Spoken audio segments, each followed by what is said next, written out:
Shalom. Halo. Selamat siang semuanya. Ya, selamat siang. Hari ini kita akan melanjutkan kelas pemuridan kita di dalam kelas bertumbuh. Di dalam kehidupan rohani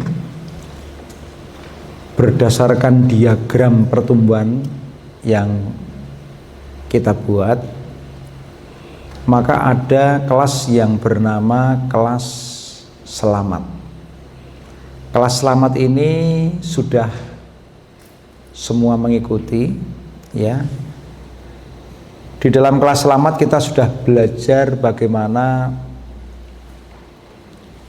kejatuhan manusia dalam dosa. Kita sudah belajar bagaimana jalan keselamatan, lalu Yesus Kristus sebagai juru selamat. Kita belajar juga tentang darah Yesus yang menyelamatkan, tentang salib. Kita juga belajar tentang baptis air dan juga Alkitab. Nah, perjalanan rohani orang Kristen itu tidak hanya berhenti kepada selamat. Selamat itu bukan tujuan. Namun setelah kita diselamatkan, maka perjalanan orang Kristen itu harus menuju kepada Kristen yang bertumbuh. Ya. Kristen yang bertumbuh itu harus dilalui supaya menuju kepada Kristen berbuah. Saya gunakan istilah Kristen ini memudahkan. Karena di sini ada yang Kristen dan Katolik, ya. Hanya untuk memudahkan. Nah, di dalam bertumbuh secara rohani ibarat tanaman. Tanaman ini harus mengalami pertumbuhan akar dulu. Makanya kita nanti juga belajar lahir baru, kita juga belajar berakar di dalam Tuhan. Tidak hanya akar yang dalam, tetapi akar yang tidak hanya akar yang dangkal, tapi akar yang kuat di dalam Tuhan. Nah, dengan akar yang kuat ini kita bisa bertumbuh. Lalu batang-batangnya kuat, otot-otot rohani kita kuat. Nah, untuk apa? Untuk kita nanti persiapan mengalami kehidupan yang berbuah. Banyak orang Kristen yang sudah menjadi Kristen lama tetapi tidak ada buahnya. Akibatnya ditebang. Oleh karena itu hari ini kita akan belajar salah satu hal yang penting yang merupakan pintu gerbang daripada kelas bertumbuh, yaitu materi tentang apa? Lahir baru. Nah, ini mari kita sampaikan dengan cepat, ya. Ya. Masalah lahir baru, kebenaran tentang lahir baru, ini bisa kita temukan di dalam percakapan Yesus dengan Nikodemus. Nikodemus ini seorang apa? Farisi, anggota Sanhedrin. Ya. Tapi dia masih merasa bingung. Karena di samping dia menyaksikan mujizat yang dilakukan Yesus, tapi dia masih mengalami kebingungan. Nah, oleh karena itu kita akan belajar pengertian lahir baru. Ya. Pengertian lahir baru itu apa? Ya. Mari kita akan baca, ya. Di dalam Yohanes 3 ayat 3. Mari kita baca bersama-sama. Yesus menjawab katanya, "Aku berkata kepadamu, sesungguhnya jika seseorang tidak dilahirkan kembali, ia tidak dapat melihat kerajaan Allah." Iya. Nikodemus adalah orang Farisi yang taat kepada berbagai macam aturan-aturan di dalam Yahudi. Tetapi bagaimana ketika ketemu Yesus? Wah, dia mengalami kebingungan. Sampai Yesus mengatakan apa? Lahir kembali jika seseorang tidak lahir kembali. Nah, lahir kembali itu apa? Lahir kembali itu artinya ini lahir lagi. Nikodemus bingung, masa kan aku udah tua ini harus masuk ke rahim ibuku? Bukan lahir secara jasmani, tetapi lahir secara rohani. Lahir rohani itu seperti apa? Perhatikan. Makanya dilahirkan kembali itu berarti lahir rohani bukan fisik. Arti kata dari bahasa aslinya enoten itu apa? Lahir dari atas. Mari ngomong bareng-bareng. Lahir dari atas. 2, 3. Berarti lahir bukan dari dirinya, tetapi dari Tuhan. Ya. Makanya kelahiran baru itu bukan lahir secara fisik, tetapi lahir dari Tuhan. Orang yang tidak dilahirkan kembali, lahir dari Tuhan, lahir rohnya, maka dia tidak bisa menghasilkan kehidupan rohani yang baru. Orang yang tidak lahir baru tidak dapat melihat kerajaan Allah. Artinya apa? Artinya orang yang tidak lahir baru, ini orang itu tidak bisa hidup secara rohani, hidup dalam pemerintahan kerajaan Allah. Makanya banyak orang yang Kristen, yang sudah ikut Yesus, tetapi apa? Tidak ada pertobatan. Ya, makanya kelahiran baru adalah syarat untuk masuk kerajaan Allah. Ini. Nah, makanya saya akan memberikan kepada kalian ya, lahir baru itu apa? Lahir baru itu pengalaman rohani di mana seseorang mengalami pembaruan hati dan hidup melalui iman kepada Yesus Kristus.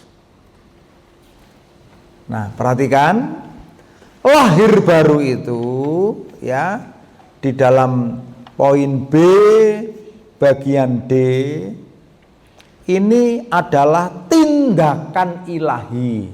Mari katakan bersama-sama, tindakan ilahi. Perhatikan, jangan saya bingung ya. Lahir baru tindakan ilahi.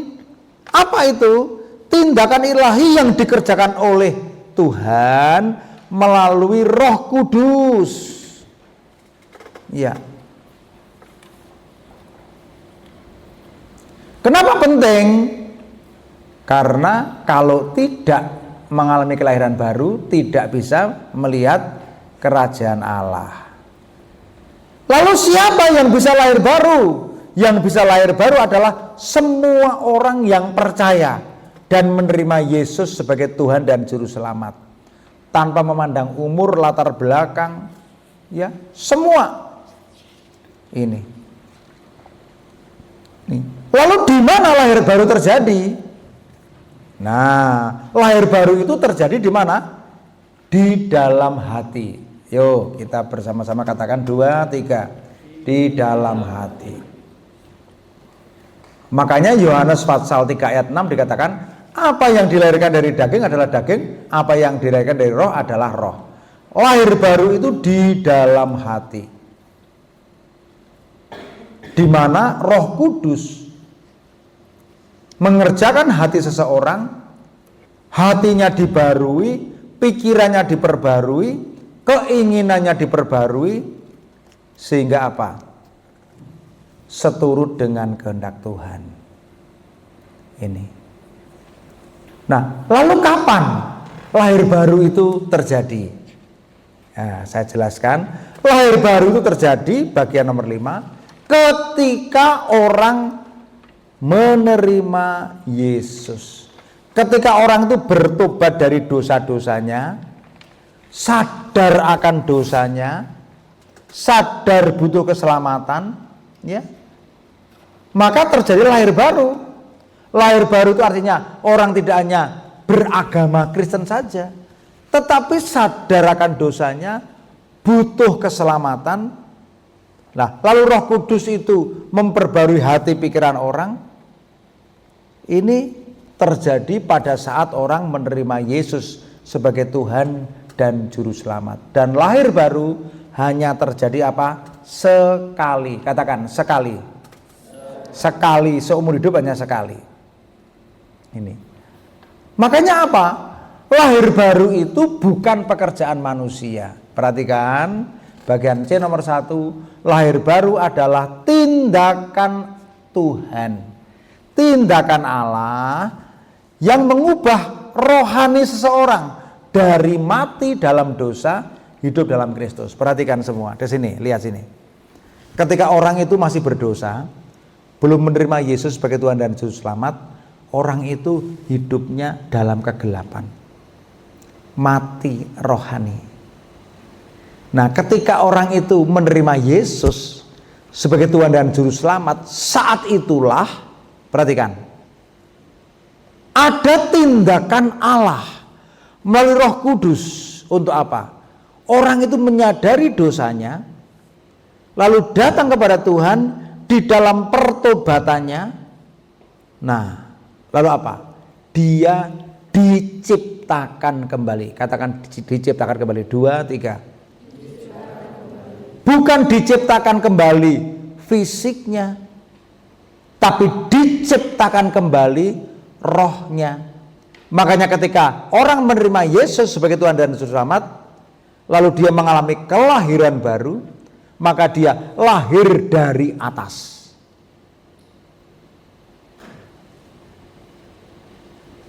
Ada orang yang saya tanya, kapan kamu lahir baru? Bingung, enggak ngerti. Kapan lahir baru? Lahir baru yaitu saat terjadi apa? Saat dia menerima Yesus sebagai Tuhan dan Juru Selamat, dan dia hidup dalam kehendak Tuhan. Kalau hanya katanya menerima Yesus tetap masih berbuat dosa terus, itu berarti hanya pindah agama. Lahir baru berarti lahir dari atas, diciptakan kembali. Ya, di mana apa? Lahir dari roh Allah, bukan hanya daging. Kalau kamu lahir dari ibumu itu lahir dari daging. Dari apa? Daging. Ya, dari daging. Tadi dikatakan apa yang dari daging adalah daging. Secara biologis kamu itu lahir dari ibumu. Tetapi secara roh kamu itu dilahirkan kembali. Ini adalah tindakan Allah yang melahirkan kembali manusia, sehingga apa? Dia bertobat, menyesali dosanya, bertobat, menerima Yesus sebagai Tuhan dan Juru Selamat. Nah, ciri-cirinya apa? Coba lihat ya, bagian C nomor B. Lihat semua. Ketemu belum? Bagian C, bagian B.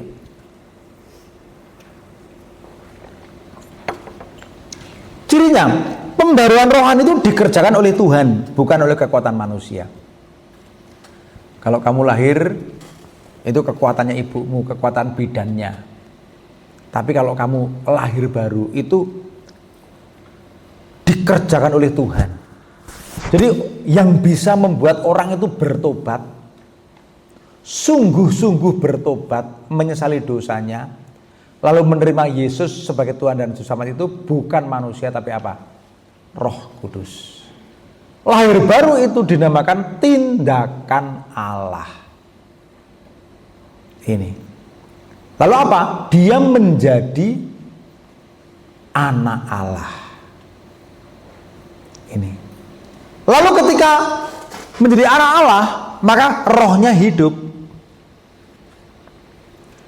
Banyak dulu orang kalau nyembah itu ya nyembah batu, ya kungkum di sungai, nyembah kuburan, doa pada pohon, itu rohnya mati. Begitu dia menerima Yesus, rohnya hidup, langsung berhubungan dengan Bapa, ya Aba, ya Bapa. Ini. Makanya lahir baru itu adalah awal pertumbuhan dan perjalanan rohani. Ini awal. Di mana seseorang dibangkitkan dari kematian rohani atau dosa, lalu dipindahkan ke dalam hidup yang baru di dalam Kristus. Pak, apa bedanya dengan pertobatan iman? Perhatikan. Jangan bingung ya. Pak, lahir baru itu dengan pertobatan iman itu apa? Perhatikan, jangan bingung ya, saya jelaskan. Sambil minum kopi.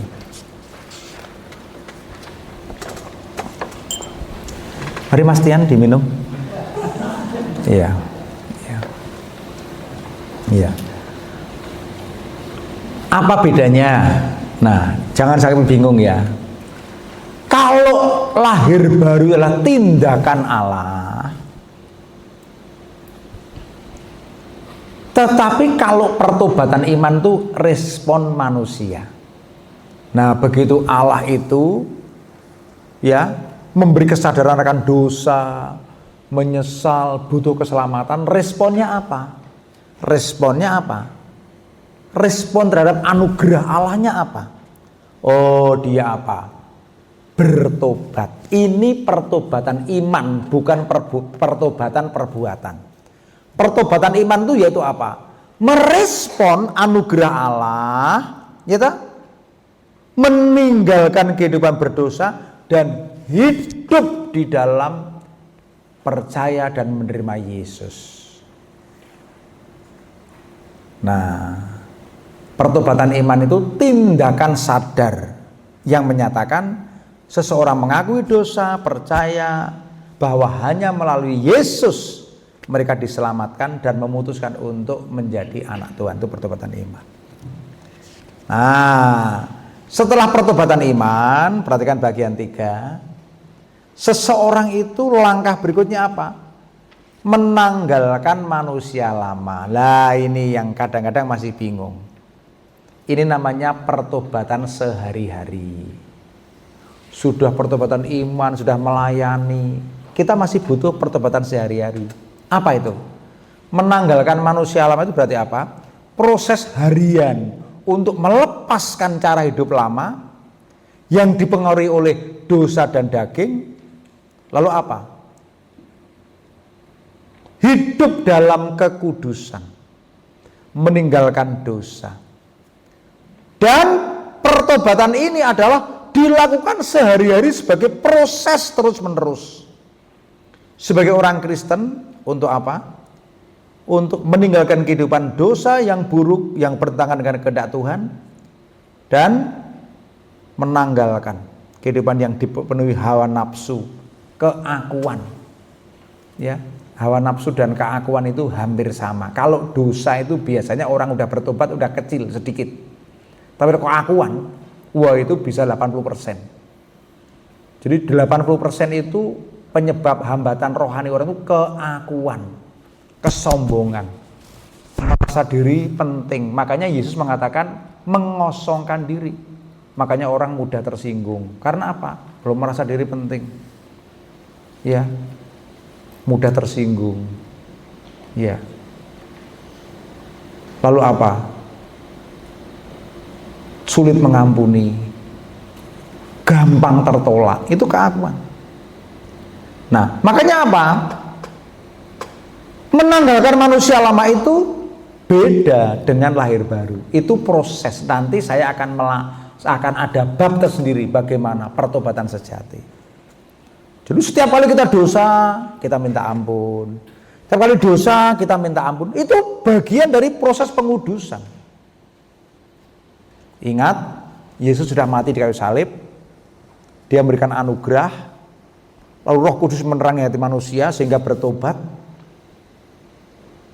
Ya, lalu respon kita, pertobatan iman sekali seumur hidup. Kamu menerima Yesus sekali saja. Habis itu proses pertobatan sehari-hari. Nah, ngaku dosa. Tapi dalam Alkitab dikatakan tidak boleh melakukan dosa yang sama. Kita bisa melakukan dosa yang berbeda. Ini bukan habis mencuri lagi, mencuri bukan.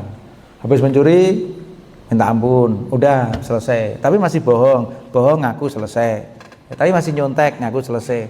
Lama-lama dikuduskan. Dan ini proses berkelanjutan dengan jaminan 1 Yohanes pasal 1 ayat 9. Jika kita mengaku dosa, ialah setia dan adil.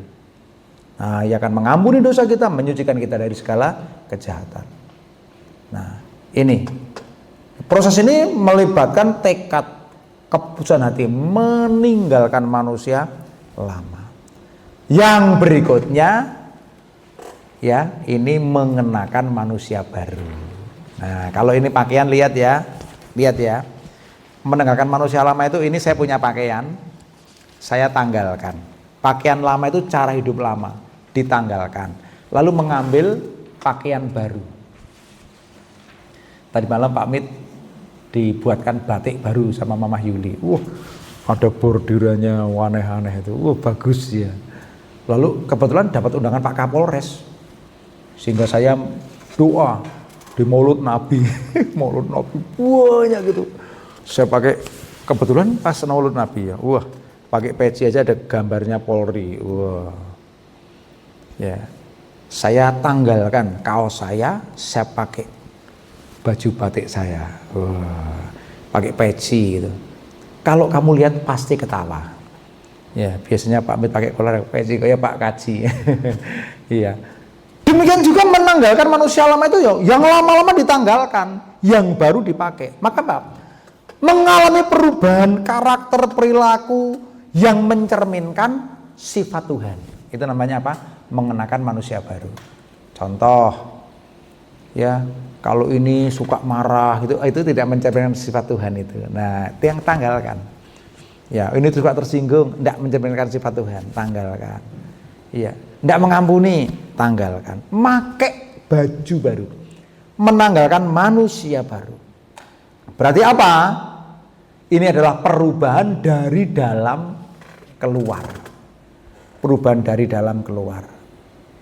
Ya, supaya apa? Bertumbuh di dalam buah roh. Wah, dari dalam keluar ada kasih, ada sukacita, ada damai sejahtera dan sebagainya. Nah, inilah gambarannya. Jadi lahir baru itu pintu gerbang. Makanya kalau kamu tidak mengalami kelahiran baru, Yesus katakan pada Nikodemus, kamu tidak bisa melihat kerajaan Allah. Artinya apa?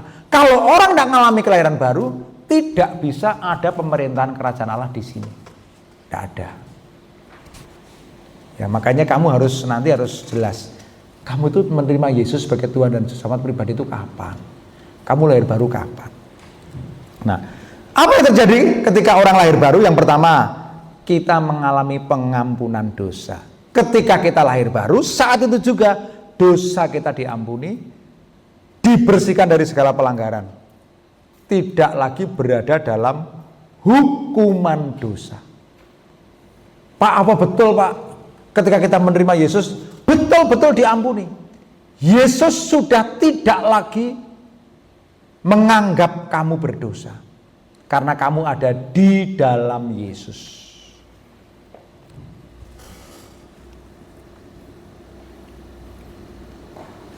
Bagaimana? Ada nggak barang apa yang bisa saya pakai untuk di dalam Yesus? Pinjam tutupmu itu, tutup ballpoint. Tutup ballpoint itu aja tutup. Nah, kok nggak bisa? Siapa yang punya tutup yang bisa dilepas? Nah, sini. Perhatikan. Ini ya. Bapa di surga hanya berkenan pada satu manusia yang bernama Yesus.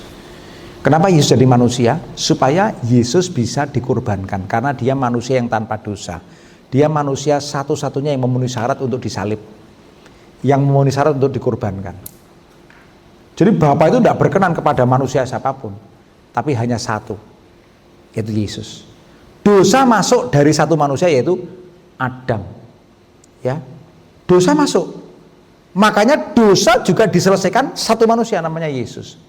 Perhatikan tangan saya, bukan sulap, bukan sihir. Perhatikan, masuk. Siapa yang masih melihat tutup pulpen? Masih lihat? Nggak ada, karena di dalam tangan saya. Nah, seandainya ini Yesus, ini manusia, siapa yang dalam Yesus? Set, Bapak melihatnya Yesus, melihatnya Yesus. Amin. Melihatnya Yesus. Iya. Coba kalau Kristo itu anaknya Pak Jokowi gitu. Wah. Suatu saat pakai motor melanggar apa? Lampu merah gitu. Ngerti anaknya Pak Jokowi. Sprint. Wah, ini bukan Kristo lagi Pak Jokowi. Nggih Mas, lanjut saja. Koncone gumun. Loh kok kon lanjut? Oh, polisinya lihatnya Jokowi. Amin. Melihatnya Yesus. Nah, kamu itu anak Allah. Sudah tidak diperhitungkan pelanggaranmu karena Yesus. Amin. Ya, yang kedua, orang yang lahir baru, penerimaan hidup baru. Orang yang hidup baru apa? Barang siapa ada dalam Kristus, dia adalah ciptaan baru. Yang lama sudah berlalu dan yang baru sudah datang. Hidup yang lama, penuh dosa, penuh kesalahan, digantikan hidup yang baru, dipenuhi kasih dan kebenaran. Ya. Kalau suatu hari kamu tuh marah tanpa sebab, marah karena tersinggung, ya tinggal doa saja, baru selesai. Bertumbuh di dalam Tuhan. Kalau suatu hari kamu merasa jengkel dengan temanmu, ya tinggal doa. Itu namanya pengudusan terus menerus sampai tua. Proses pengudusan itu sampai tua. Pak Mit sampai sekarang masih banyak kesalahan. Terus menerus dikuduskan. Nah, makanya nomor 3, ketika kita lahir baru, kita menjadi anak Allah. Kita diberi Roh Kudus. Roh yang menguatkan, yang menghibur. Seringkali saya itu sendiri, capek, tapi Roh Kudus beri kekuatan. Kamu sering alami masalah, kamu tidak lagi sendiri. Dulu kalau kamu bukan jadi anaknya Allah, tidak terima Yesus, kamu tidak punya Roh Kudus. Sekarang kamu punya Roh Kudus. Amin. Amin. Roh Kudus mengajar kita. Lalu apa? Ada perubahan hati.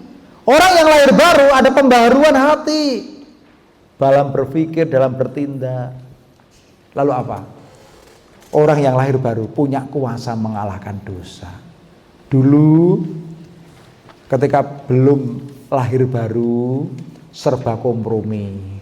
Diajak temannya nakal, ya ikut saja. Ya, ada godaan ini ikut saja.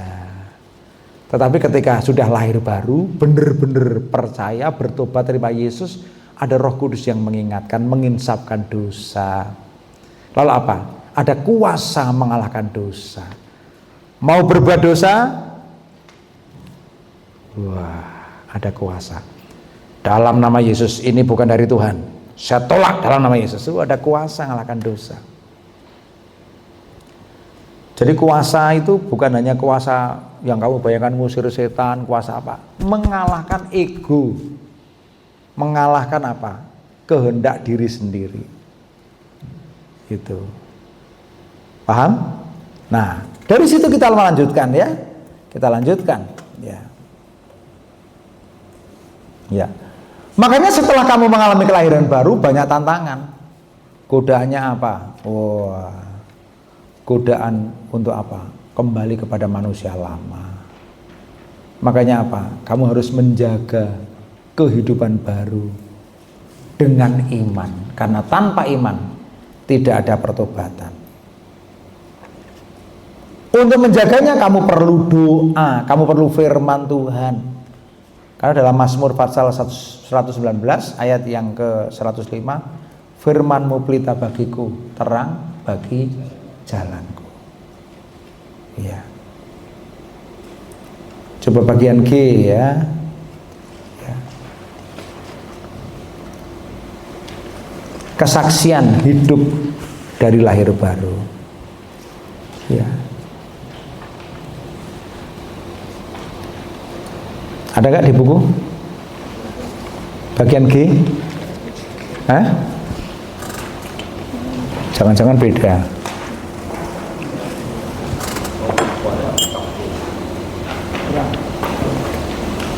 Sampai E. Iya. Coba contoh ya, contoh. Saulus ya, Saulus, saya kasih contoh. Saulus itu ketika belum terima Yesus, belum lahir baru, oh dia penganiaya. Tetapi ketika sudah lahir baru, wah, dia mengalami terobosan luar biasa, perubahan yang radikal, meninggalkan hidup lamanya. Nih, Petrus, waduh, Petrus dulu dari orang emosian. Ada dua jenis orang emosi. Emosi yang kelihatan lebih sehat. Kalau marah kelihatan.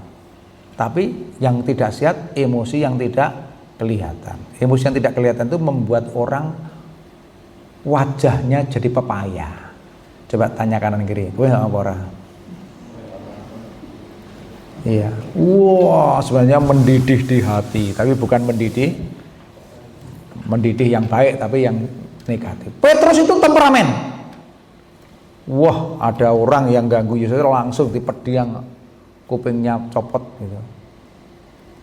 Ya, dia orang yang mudah mengkhianati Yesus, tapi begitu lahir baru, wah, dia jadi orang yang paling kendel. Langsung khotbah 3.000 orang bertobat. Ya. Kisah tentang seorang wanita punya suami 5, tidak bertobat, hanya memuaskan hawa nafsunya. Ke sumur saja siang-siang, ditunggu Yesus, dipertobatkan tentang air yang hidup. Wah, dia langsung bertobat. Saksi kemana-mana. Ya. Makanya jadi orang Kristen yang lahir baru itu orang yang tidak hanya diam saja, begitu lahir baru dia mengalami satu terobosan rohani yang biasa, yang luar biasa. Nah, dari sini saya mau tekankan ya, betapa pentingnya orang itu mengalami momen yang namanya lahir baru. Di suatu seminar yang dihadiri pendeta-pendeta, seorang penceramah pengkhotbah tanya, Bapak Ibu, kapan Bapak Ibu lahir baru? Ada orang yang tidak bisa jawab, udah pendeta, nggak ngerti. Jangan-jangan ada di antara kalian yang nggak ngerti kapan lahir baru. Kalau ada yang di antara kalian yang belum pernah mengalami sungguh-sungguh tindakan ilahi yang membawa kesadaran, saya orang berdosa, saya butuh selamat, saya menerima Yesus sebagai Tuhan dan selamat pribadi, kalian harus ngerti, harus ngalami. Setelah itu hidup sungguh-sungguh, mengalami pertobatan iman, mengalami apa? Pertobatan sehari-hari, meninggalkan manusia lama dan mengenakan manusia baru. Ya, makanya apa? Lahir baru itu ada tindakan Allah, bukan usaha manusia. Jangan sampai ada di antara kalian yang penting saya udah ke gereja, yang penting saya jadi orang Kristen, jadi orang Katolik, tapi hidupnya belum dipimpin oleh Roh Kudus. Setelah ini nanti kita akan belajar tentang pertobatan sejati, berakar kuat dalam Tuhan, mengenakan manusia lama, mengenakan manusia baru. Ya, saya ingin supaya pelajaran ini tidak hanya menjadi pelajaran yang justru malah buat bingung. Ya, mungkin saya akan evaluasi materinya kok banyak, nanti kita sedikit. Sebenarnya materi di tempat saya itu 14 halaman, di situ hanya 8. Maksud saya supaya kalian bisa baca terus. Ya, tapi saya ingin melalui materi ini kamu tahu.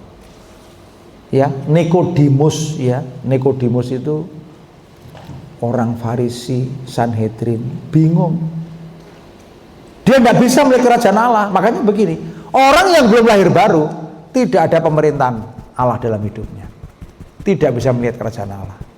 Makanya ada di antara kamu yang ngakunya sudah ke gereja, sudah percaya Yesus, tapi belum mengalami lahir baru. Hari ini kesempatan. Ya, diletakkan ballpointnya, diletakkan kertasnya, kita akan berdoa pada Tuhan. Ya.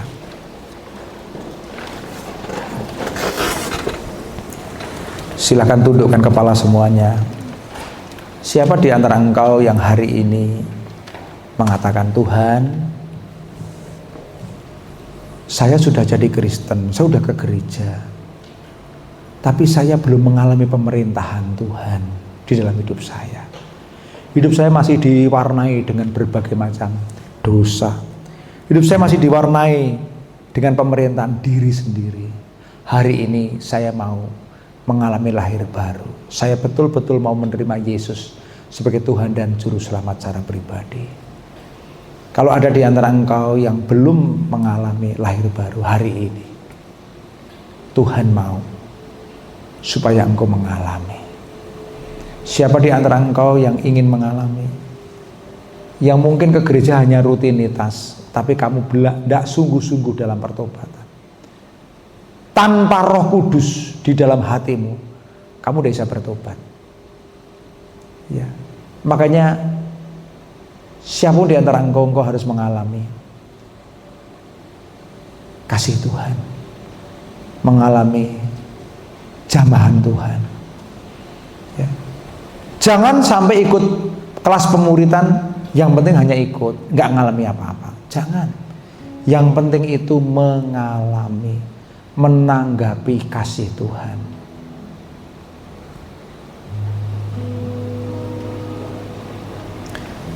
Tidak usah lihat kanan kiri, siapa yang sampai dengan saat ini belum mengalami lahir baru,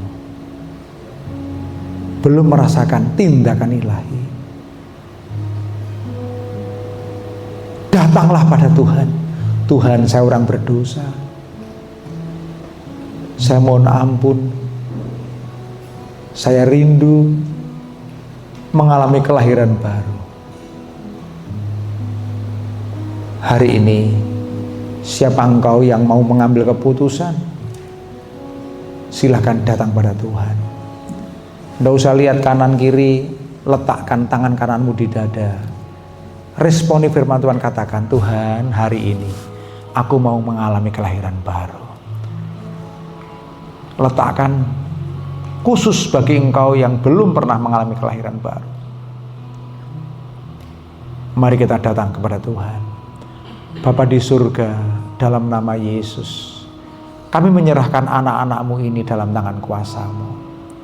Seberapa dari antara mereka yang hari ini sungguh-sungguh rindu mengalami kelahiran baru, mengalami pertobatan, iman. Tuhan, tolong ampuni kami orang berdosa. Kami membutuhkan Yesus, kami membutuhkan Juru Selamat, supaya bukan ego kami, bukan diri kami sendiri yang memimpin hidup ini, tapi masuklah dalam hatiku. Jadilah Tuhan dan Juru Selamat. Kami rindu bertumbuh di dalam Tuhan. Kami rindu berakar di dalam Tuhan. Kami rindu menanggalkan manusia lama.